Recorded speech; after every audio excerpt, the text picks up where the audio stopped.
Here are a couple of tips and I don't know, just a visual on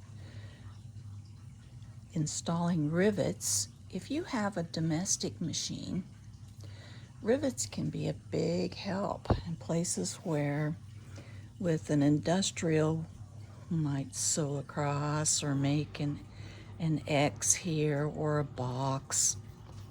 This is where my gate rings attach to my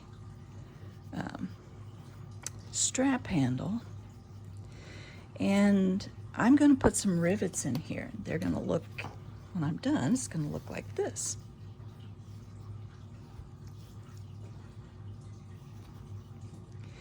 And rivets can really dress up your bag too. You can use them as not only something functional, but you can use them as a decorative element, sort of a design element.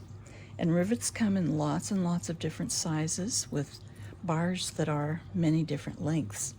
And they come double-headed and single-headed. And for your bag making, you're going to be using, almost always, you're going to use double-headed rivets. So I've made a decision where I want to put my rivet, and I've used my little vinyl marker, and I've put a mark right here where I want to punch my hole. And I just measured down the same on both sides, centered it. And a lot of bag makers have 2 rivet presses. It saves a lot of time, and you'll have one that's dedicated to pressing the rivets and one that's dedicated to punching the holes. You don't have to have 2 rivet presses, but if you make very many bags, like if you have a business or something, maybe, it is awfully handy to have 2 because it goes really, really fast. So this is my hole punching rivet press, and this is the right side of my bag handle, so I'm going to put my rivet in here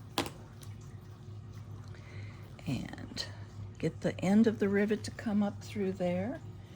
And there's a male and a female, and we'll put those together, and they do kind of snap together. And then I have the correct size rivet die. There are lots of different die sets that you can get for your rivet presses. And you just press them together. And it doesn't take an awful lot of effort. It just takes some pretty precise measurements, you know, so that you don't get things off center or, you know, where you don't want them. But you can kind of see that the end is sticking up here. See if I can pull you in a little more. There you go. Now you can kind of see that the end is coming through here. And then I'm going to just take this other end of the rivet and snap it on there. And I'm going to go ahead and press it down. There we go. All done. Now I can take my clips off. I don't need those anymore. I have both of the strap handles done for my 2 bags that I'm making. There you go. I decided that I would put a little bling on the front of my bag. You can see that I have it pretty well assembled here. And when I get to the second bag, the other one that I'm making, I'll show you how to put a square bottom in a round hole, because this is joined at the back and top stitched, and then this is stitched on at a specific measurement here. And I've stitched it on, and then there will be 2 rivets here also. And when you're putting like an over the top, like a twist lock strap like this, this is just a little trick that I use. I haven't seen anybody else do it, but it works for me every time. And I put a clip right there, and the clip stands up, I don't know, maybe ½ an inch or so, because when you get something in your bag, it needs to have a little more room. You can't really put your twist lock on way down here, and I don't have the lining in yet either. So it needs to have some room here for your bag to expand a little bit when you have something in it. So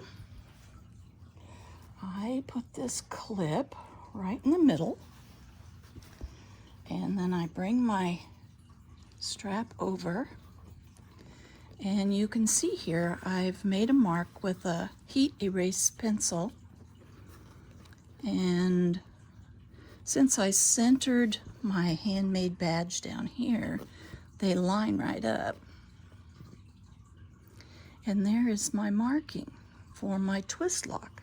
So now I'm getting ready to install my twist lock, and I thought I'd show you how I do that. But this is how I mark, so that I've got a little room up here. And the way I marked for to find the center of my front, I just used my ruler, and I looked at the center back seam, set my ruler against the center back seam right here, and then I straightened it with the line here on the bottom, lined it up with another line, and that's how I found the center for my badge and for my twist lock. So let's get this, whoops, I dropped my clip. Let's get this twist lock in here.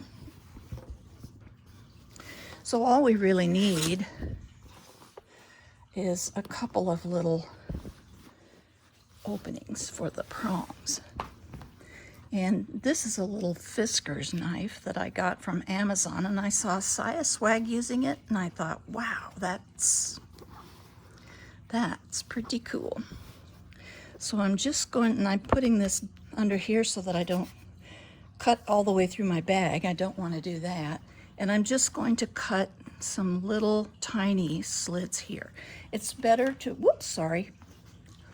It's better to have smaller and have to make them bigger than to cut them too big and need them to be smaller, because once things are cut, there's not any going back. You've already cut them. So let's see how we did. I'll try not to bump you. I think I do all the time. I say that and then I bang you around. I might not have my openings wide enough yet. I'll see. I'm pretty close here. So I do need to make them just a little bit bigger, pretty tight. So let's do that. And I think I will go down rather than up.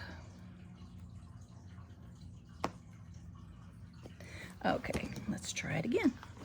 And this is kind of how you do this. You just, you know, you work a little and then you try, and you work a little and then you try. And look how tight that is. That's nice. Perfectly centered. That looks good. Now on the inside of my bag, and I haven't done my lining yet because I'm doing that last, but here's the inside of my bag. Here's the badge down here, and here's my twist lock.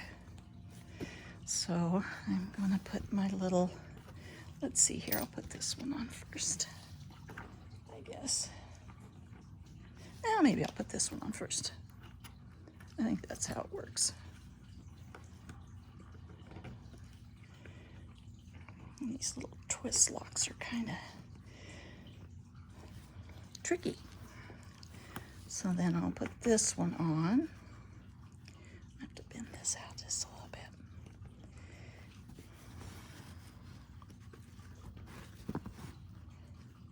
Not easy to see here around the camera.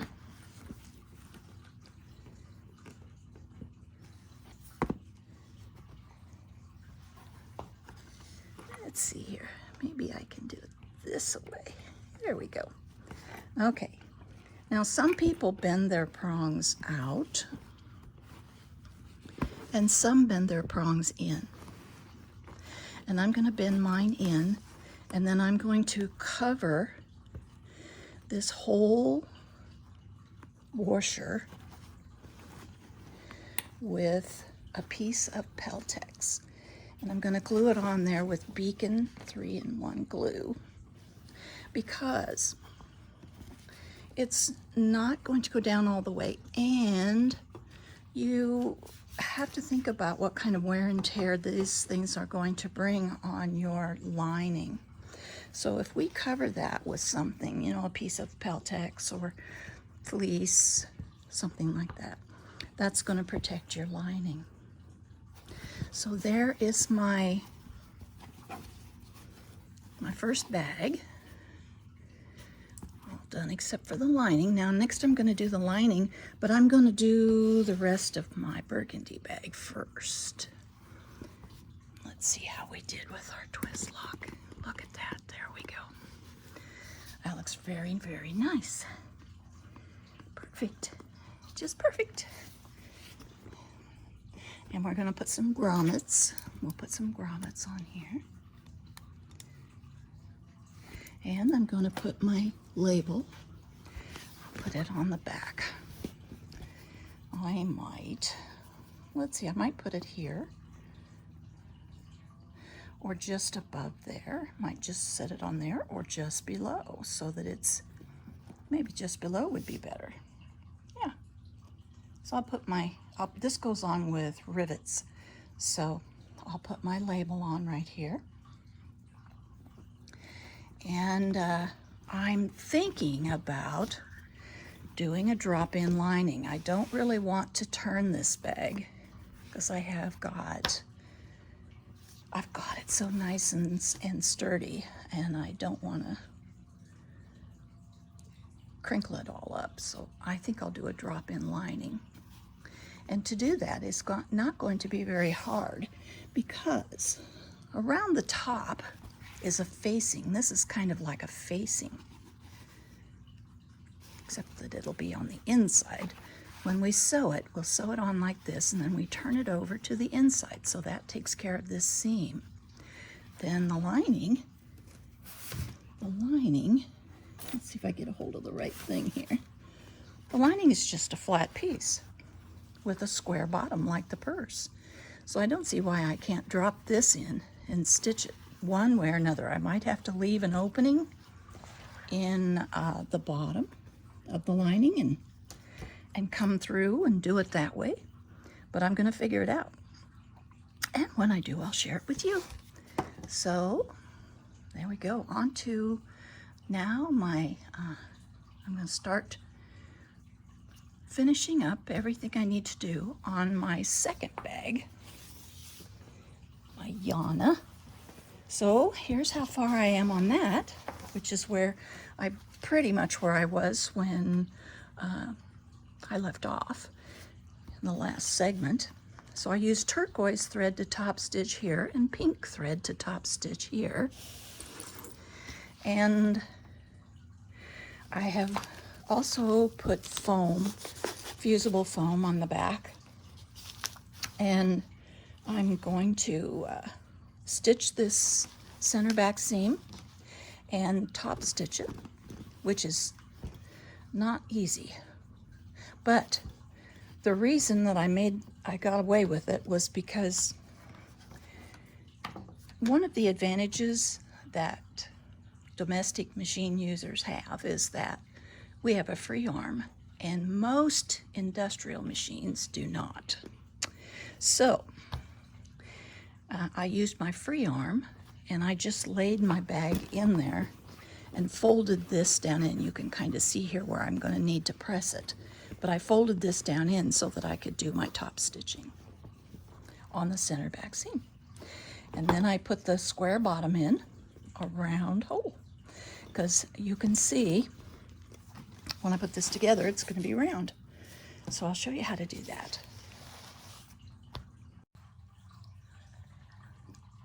I'm installing grommets on the top of my Yana bag, and you know, there are a lot of different sizes of grommets, and there are grommets that pinch together and grommets that screw together. This is what I'm going to be using today, and these two do screw together. This would be the back, this would be what would show on the outside of the bag. And just like with the rectangular twist lock that we did earlier in the video, this grommet, it does not have a space in here between the screw hole and the opening. So when I cut the hole for this, I have to go around and out, around and around, and so that I open up a place for the screw holes.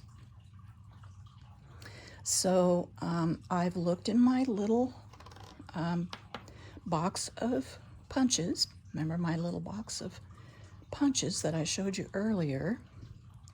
And I have found one that is exactly the right size for the grommet. Fits right in there. And this little round one I'm going to use to punch on the side, kind of for the screw holes. And I'm going to inset this just a little bit, because I don't think there's enough room here. This is such a tiny place. If you're not really careful, you'll cut over too far, and your grommet will, your fabric will fray right there, and you won't have a good hold or a pretty piece. When you're done, it'll be unfinished. So when I'm done, my grommets are going to look like this. And the way I measured them, I folded my bag where I wanted it, like this, and I put a couple of clips. I just put a couple of wonder clips. You can see I already have them on the other side, which I'm getting ready to do. And I took the washer apart, and this is the outside of the bag. But I took the washer part, laid it where I wanted it, and I used my strap. I got my strap so that I could see how much room I needed for my gate ring to clear the top of the bag. So I knew I had to get them up pretty high. So then I took my heat erase marker, drew a circle on the inside, and put a dot where each of the screws needed to go. So now you can see that on this side I have done that, except for the screws, which I wanted to show you. So it doesn't matter really where the screws line up on the circle. I'm going to put mine kind of here, because just thinking ahead, I don't want them to have a stress. This is going to cause some stress because the handle's going to hold the whole bag up here. So there are my screw marks. And like I did before, I've put my press plates, I told you about these. I've put them on my cam press, my rivet press, and I'm going to go ahead and punch a hole for my grommet. So I'm just setting this punch right exactly on the circle. I can see under here. I know you can't, but I can see that it's exactly on the circle, and now I'm going to press and cut.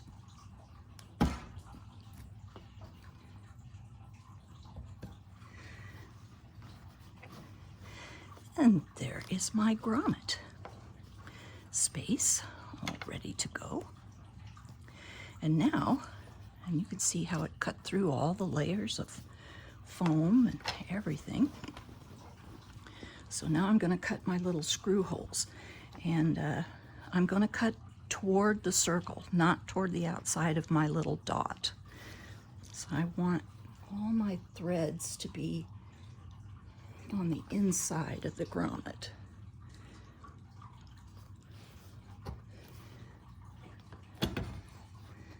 So there's one. Oh, I didn't cut all the way through. I can finish that. It's almost all the way through. I can finish that with a pair of embroidery scissors. I was too close to the edge of my plate. Okay, so this time I better scoot over, hadn't I? I wanted you to be able to see it. Okay, so now we'll cut my second one.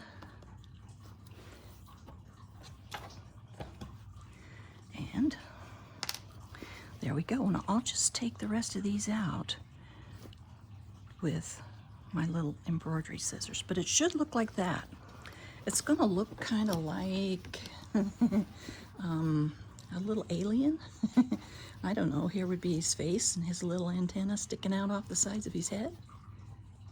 But now I can put my grommet in here. So let's scoot this over so you can see. And the way I'm going to do this, let me see here. Where do I have a pair of scissors? Just a minute, I'll get a pair of scissors.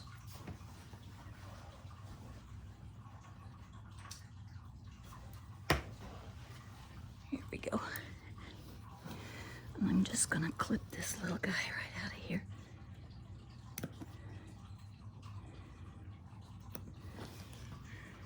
There we go. There we go. You don't want to clip too much. Remember when we were putting our turn locks on and I said, you can always make it bigger. So start out cutting the smallest place you can. So here is how my grommet is going to fit. And I usually line up one screw spot, and then I take a screwdriver, just a small screwdriver, and I gently sort of encourage my fabric to go down in there. And usually I'm holding this on my lap, not on the table so a camera can see it. But there we have, we're pretty close there. So then I'll put the top of my, or the washer part of my grommet, and this is the inside of my bag. And this is where it's really going to get tricky, because I probably won't be able to see this little screw from where I'm at.